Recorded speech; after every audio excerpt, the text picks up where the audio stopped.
Halo rekan-rekan semua, welcome back di channel YouTube saya. Di mana pada kali ini saya akan membawakan sebuah kabar baik ya. Saya harapkan sih kabar baik nih dari view saya sendiri untuk teman-teman yang memang memiliki saham Telkom. Ya, jadi memang terlihat ini memang cukup banyak investor retail yang memiliki saham Telkom. Jadi mungkin bisa kita sebut juga sebagai saham sejuta umat ya.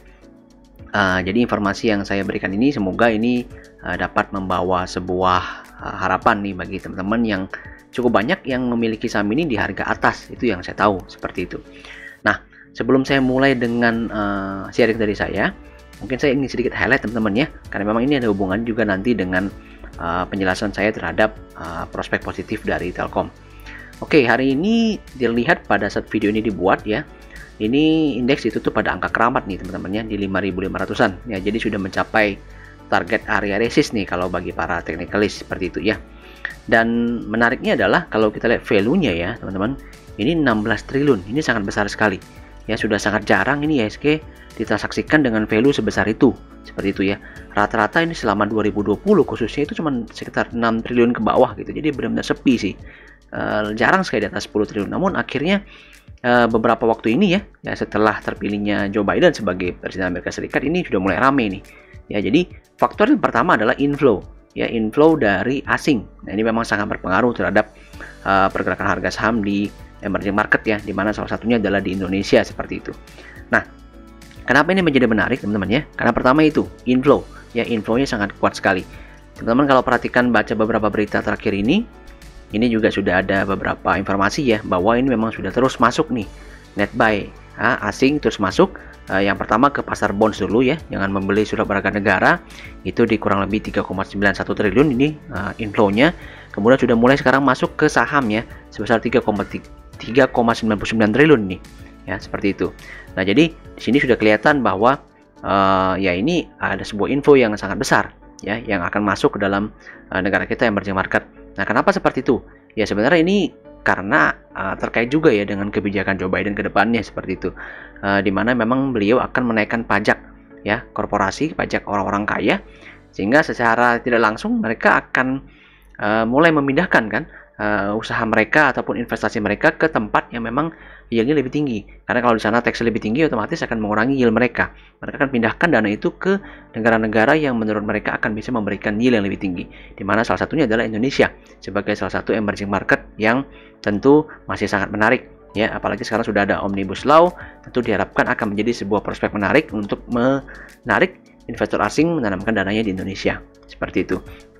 Nah, jadi ini terlihat ya dengan meningkatnya transaksi bursa yang menunjukkan minat asing ya, terutama untuk masuk kembali ke Indonesia. Akibatnya ini harga saham pada terangkat semua seperti itu ya. Dan kalau dilihat di sini teman-teman ya,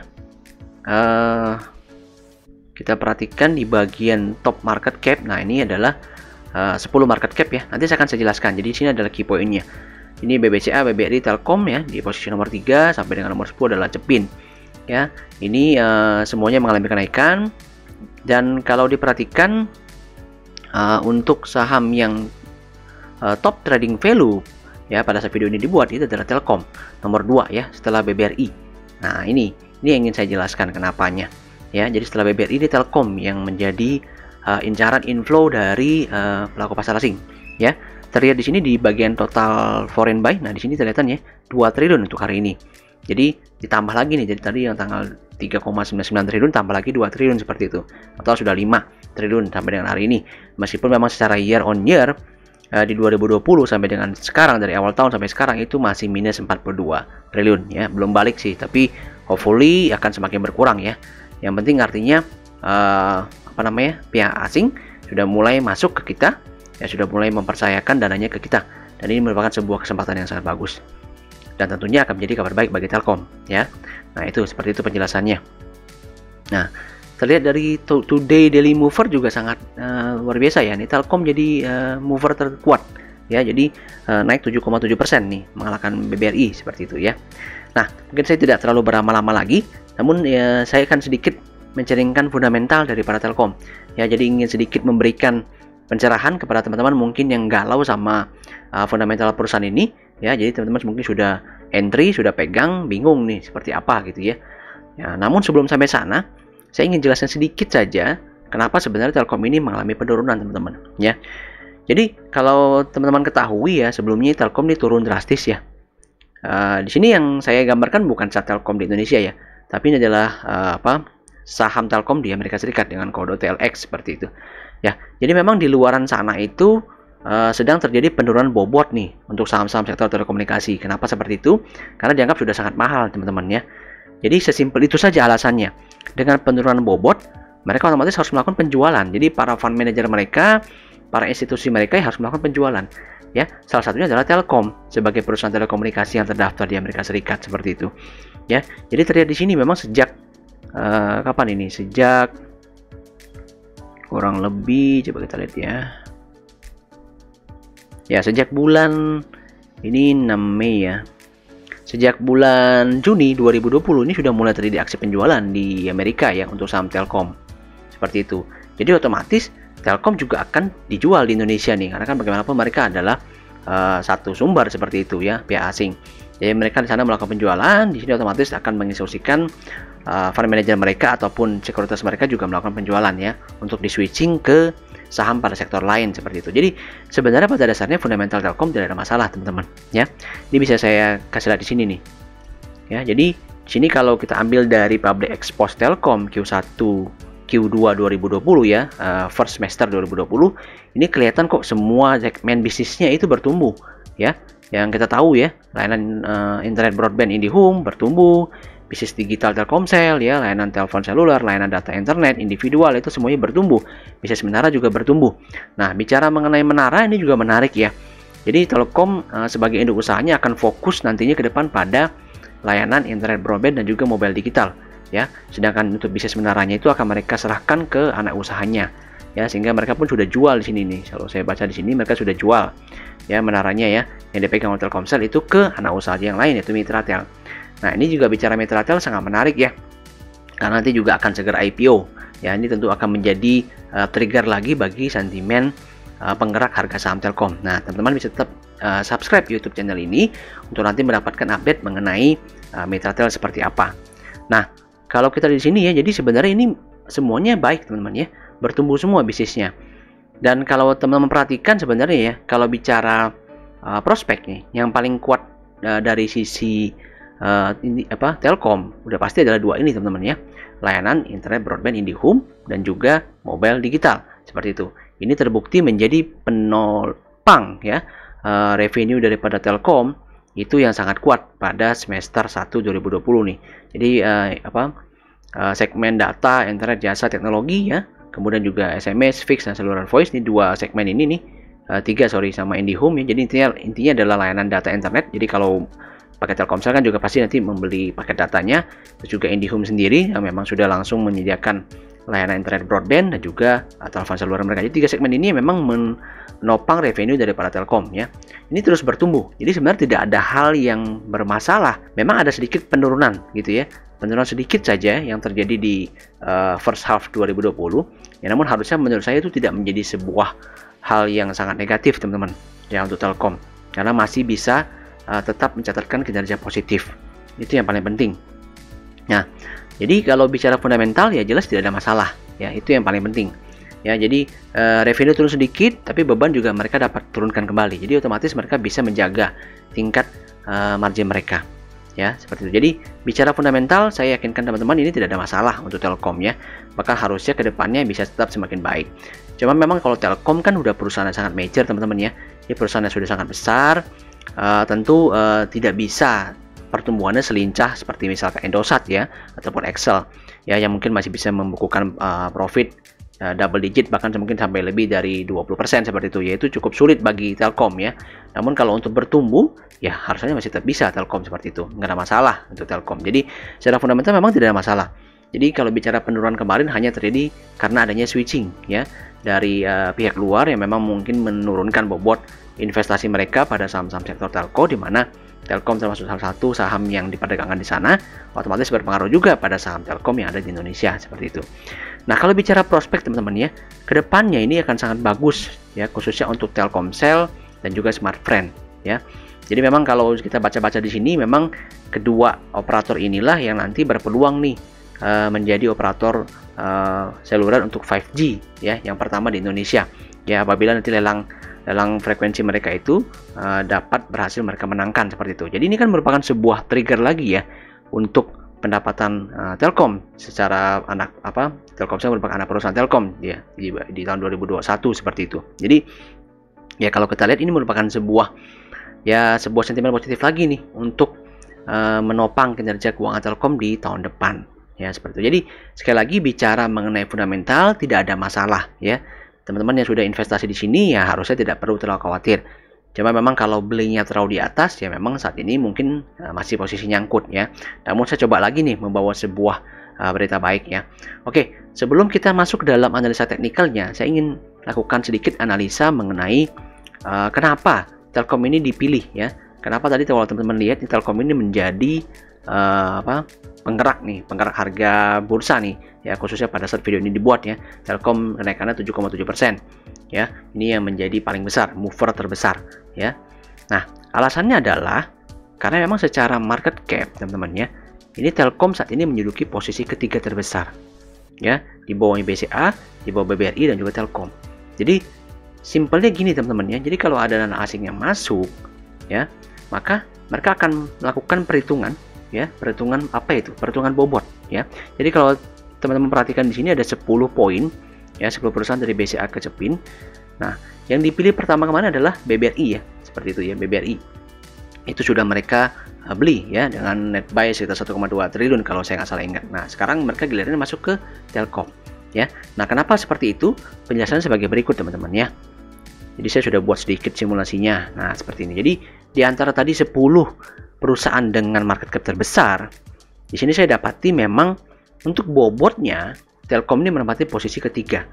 Ya, jadi teman-teman bisa punya bayangan bahwa nanti kalau inflow itu masuk ke kita, sudah pasti yang pertama dibeli adalah salah satunya dari BCA. Ya, BCA mungkin sekarang belum terlalu besar karena mereka juga mempertimbangkan masalah valuasi. Ya, BBRI posisinya pas, tidak mahal ya ketika dibeli ya, dengan bobot yang besar 3,39% ya mereka langsung hajar seperti itu, langsung masuk ke dalam BBRI. Nah, berikutnya yang menurut mereka sangat layak untuk dibeli adalah Telkom ya, perusahaan leading di bidangnya ya, dengan valuasi yang memang masih menurut mereka masih wajar. Jadi kalau namanya info teman-teman ya, namanya para fund manager itu, para hot money dari luar, itu mereka tidak terlalu memikirkan nih valuasi saat ini. Meskipun valuasi saat ini mungkin Telkom masih mahal, tapi mereka tidak memikirkan hal itu ya, karena memang mereka itu prospek investasinya adalah jangka yang sangat panjang, bisa 10 sampai 20 tahun ke depan.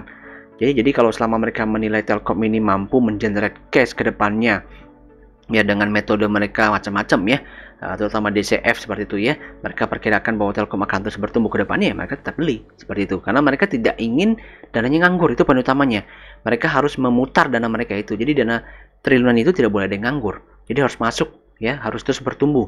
Dan terlihat memang saat ini Telkom kan juga harganya down, jadi yang dicari adalah harga-harganya yang down kan, seperti itu. Jadi BBRI juga sudah sempat down, baru mulai agak reversal, mereka masuk kan.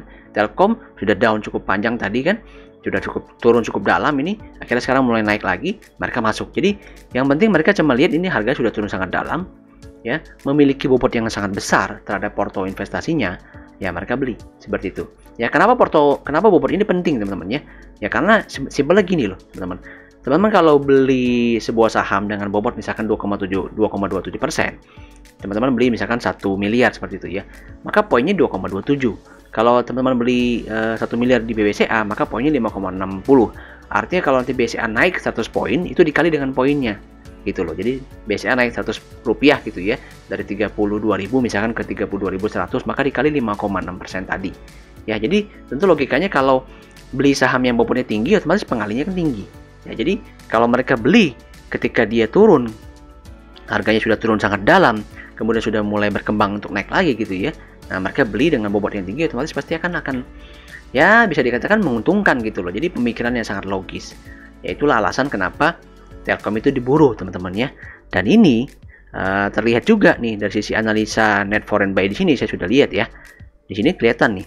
Jadi memang ini sudah diburu sebenarnya bukan sejak dari kemarin, tapi juga sudah mulai dari tanggal 4 November. Jadi sebenarnya sudah diantisipasi nih oleh pelaku pasar asing mungkin ya untuk kemenangan Joe Biden. Jadi mereka sudah mulai beli nih dari sini ya. Jadi ini net buy-nya terus dilakukan, dan terbesar adalah tanggal 11 November ya, dengan 557 miliar net buy asing. Jadi di sini kelihatan ya, ini memang benar-benar inflow dari net buy asing ini menggerakkan harga saham Telkom ya. Sebelumnya saya juga sudah buat analisanya kan, bahwa Telkom sedang mengalami technical rebound ya. Namun kabar baiknya pada saat video ini saya buat, ini sudah bukan technical rebound teman-teman ya. Jadi sudah confirm dia keluar dari downtrendnya. Oke, jadi inflow ini benar-benar berpengaruh terhadap saham Telkom ya. Inflow ini sangat berpengaruh terhadap saham-saham besar, karena itu akan menjadi acuan investasi ataupun alokasi dana daripada investor besar tersebut. Nah, sekarang kita lihat kalau dari sisi analisa teknikalnya sekarang ya, seperti itu. Nah, ini saya ambil chart weekly teman-teman ya. Jadi perhatikan, teman-teman pasti mungkin yang banyak yang punya misalkan di daerah sini nih, daerah 3.700 ya, mungkin daerah 3.400 ya. Ya, saya harapkan semoga informasi yang saya sampaikan ini bisa membawa sedikit pencerahan ya kepada teman-teman, bahwa kemungkinan besar itu harganya mungkin bisa dilewati seperti itu ya. Jadi kalau kita lihat ini memang di sini sudah bertahan teman-teman ya. Telkom sebenarnya sejatinya sudah di dasar gitu ya, sudah bertahan ya, sudah berhasil bertahan di atas level 2.500 ya. Bagi yang menurut saya memang matanya jeli nih, beli Telkom di harga 2.500 ya, selamat sih. Itu pembelian sangat tepat ya, pembelian sangat harganya sangat baik gitu ya. Dan sekarang juga sudah berhasil rebound nih teman-teman ya. Dan rebound dengan konfirmasi dia keluar dari trendline jangka panjangnya yang terbentuk sejak 2019 September ya. Jadi kurang lebih sudah trendline setahun, itu sudah berhasil di break oleh Telkom ya, dengan volume yang sangat besar nih teman-teman, perhatikan ya. Jadi ini inflow-nya sangat besar sekali ya. Ya, perhatikan ini, padahal nih kalau lihat di sini ya, ini kan grafik volumenya ini paling besar nih ya kan, tertinggi nih dibandingkan sebelumnya nih. Sejak kapan ini? Dari 2013 pun tidak ada yang setinggi ini gitu, seperti itu ya. Jadi ya ini saya bisa katakan, makanya sebelum sebuah kabar baik ya, ini potensi harga saham Telkom akan terus naik ya, meskipun tentu tidak akan naik dengan mulus, namun ya akan terus naik cenderungannya seperti itu. Nah, dan yang paling dekat adalah dia akan menuju ke level harga 3.250 kurang lebih ya, di tahap awal ya, dalam waktu yang dekat seperti itu ya. Mungkin kalau nggak November akhir, mungkin juga awal Desember ya. Selama kondisi market itu normal, maka harga saham Telkom akan menuju ke arah sana. Nah, kalau bicara view panjangnya ya, mungkin sampai dengan kuartal 1 2021 ya. Kalau Telkom kembali bisa membukukan revenue lebih tinggi, saya sih yakin ya, dia bisa membukukan revenue lebih tinggi di kuartal 1 2021. Maka ya harga saham Telkom ini berpotensi lagi teman-teman ya, untuk melewati area harga 3.500, 3.600, itu bahkan sampai ke kalau view saya di sini masih ke 4.050 ya. Ini berupa view technical, bukan view fundamental. Nah, kebetulan saya tidak melakukan kalkulasi terhadap fundamentalnya seperti itu ya. Tapi kalau bicara fundamental, kalau harga sekarang memang ini sudah agak mahal Telkom ya.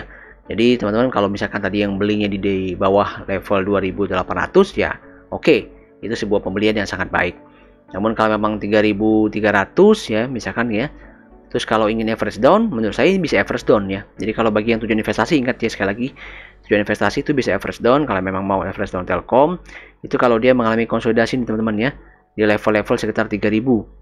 Nah, seperti itu, 3.000, 2.900, 3.000, itu teman-teman bisa coba melakukan average down ya. Sekali lagi, kalau memang tujuan investasi nih, setidaknya sampai dengan akhir tahun depan ya, kita harapkan semuanya akan kembali baik, otomatis revenue dan laba bersih Telkom juga akan kembali pulih ya, bahkan lebih tinggi dari sebelumnya. Itu yang kita harapkan. Oke, saya rasa cukup sekian ya informasi dari saya. Teman-teman tetap bisa subscribe YouTube channel ini jika memang dirasa bermanfaat. Silakan untuk tetap like, share, dan put komen ataupun kolom komentar untuk nanti kita diskusikan bersama. Silakan feel free saja untuk bertanya, nanti bisa saya jawab. Kemudian juga teman-teman juga bisa join di free channel Telegram saya di @smsaham, di mana memang secara khusus di channel ini saya akan menginformasikan berbagai macam informasi teknikal serta market update maupun informasi-informasi penting lainnya untuk menambah wawasan teman-teman sebelum entry dalam sebuah saham. Ya, semoga informasi saya mengenai Telkom ini dapat sedikit membantu kegalauan teman-teman semua, terutama yang memegang saham Telkom ya, sehingga harusnya ini sudah lebih cerah ya, sudah lebih kelihatan sisi positifnya untuk Telkom, sehingga kita harapkan bersama harga sahamnya bisa terus kembali naik. Oke, thanks for watching dan see you in the next video.